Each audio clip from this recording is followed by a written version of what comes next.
Michael Vick should not be on the cover of Madden 2012.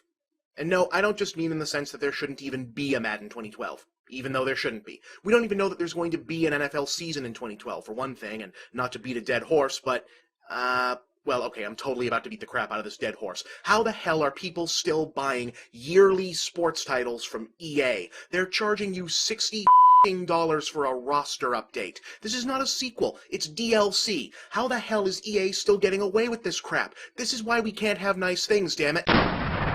Yeah, I know, capitalism is good, will of the market. If EA's customers are okay with enduring the biggest ripoff in the history of video game sales on an annual basis, then what can you do about it? But look, I'm sorry, this is damn near a philosophical thing for me. If you're gonna charge people retail for what amounts to an expansion pack, you'd better cut the price right quick, or stick Yoshi in it.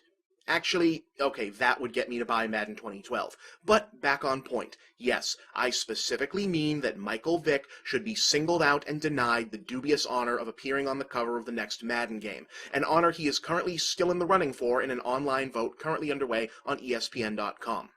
I don't just mean he should lose, although if people want to go and vote for anyone else, I certainly wouldn't be against it, hint hint nudge nudge. I mean that were it up to me, he shouldn't even have been eligible in the first place. And yes, I am of this opinion exclusively because of the fact that Michael Vick tortured and murdered helpless animals.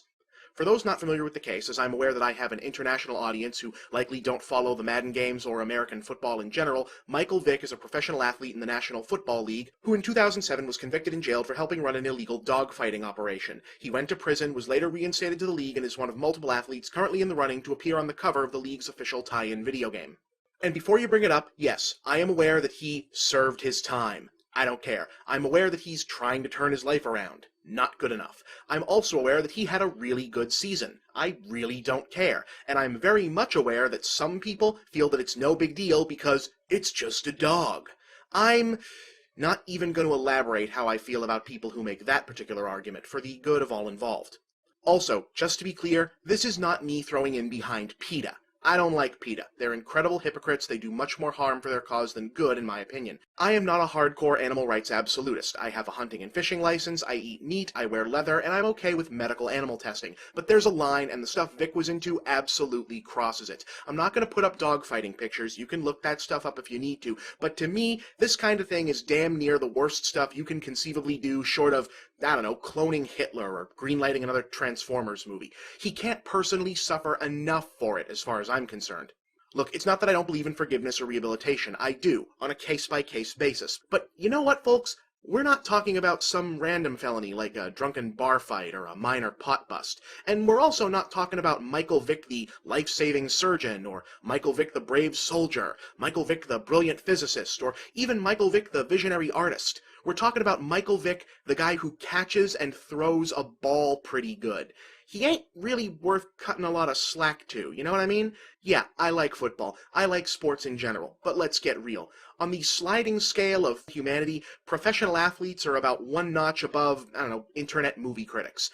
Now, I'm aware that there's an argument that people like me are too sensitive about animal abuse. After all, there's plenty of other guys in the NFL who've been accused, booked, and even convicted of violent felonies. Assault, harassment, gun charges. Hell, sometimes the average NFL lineup looks like, well, an actual lineup. And I'm not saying those guys shouldn't be denied a Madden cover either, but to me, animal murder is especially sick. Animals, so far as we know, don't have high-level moral reasoning. They aren't capable of the malicious forethought we use to separate incorrect behavior from evil behavior. I know a lot of human beings that have earned themselves a good ass-whooping. Hell, I've earned my share of wholly justified beatdowns in the past, and I'm fairly certain I've got like 3 or 4 still coming. But I've never known a dog that did or was capable of doing anything close to deserving what those poor creatures suffered at this scumbag's hands. He is an evil, irredeemable waste of a human life, and no amount of skillful ball playing will ever change that.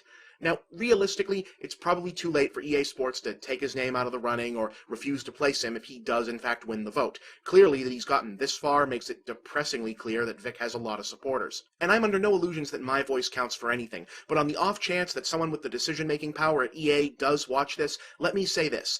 Maybe you guys don't care. Maybe you think your reputations can't get any worse at this point. You're probably right about that last part. But these are the facts. Michael Vick tortured and murdered animals for gambling profit. This is the man you are considering to be the public face of your game for an entire year. This is 100% different than all the other conversations about violent images and characters in video games. Vic isn't Kratos or Sub-Zero or that guy from Splatterhouse. He's a real monster who committed real unspeakable acts. If there was ever a time and place to draw the line, isn't this it? All I'm saying is, please, think about what you might be about to do. I'm Bob, and that's the big picture.